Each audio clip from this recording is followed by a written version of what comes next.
今天来到北海金滩驻车，靠着海边找了个地方安家了。晚上去老街逛逛，这就是北海的老街了。这个老街差不多有100年的历史了。这些房子都是有着英国、德国和法国的建筑风格，因为那个时候这3个国家分别在我们这里建立了自己的领事馆。这条老街最初只有200米。不过现在似乎已经拓长了。谢谢。你前一段时间是不是在玉龙河呀？哎，对。啊，我在玉龙。你家是哪里？就是在。我家是河南的。河南哪个地方的？河南许昌。俺也是河南的，俺是商丘的。真的吗？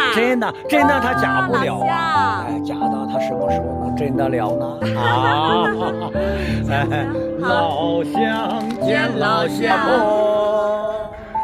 哎，你笑我，哎，他笑我，我一把扇儿破。老街的两边都有这样的长廊，这是北海的特色虾米，来一个尝尝。味道不错。再来个手工的老冰棍儿。老街的形成虽然不足100年，但非常的古朴和沧桑。两边的骑楼虽然有不同程度的损毁，但是依然可以清晰地感到它曾经的繁华和精致。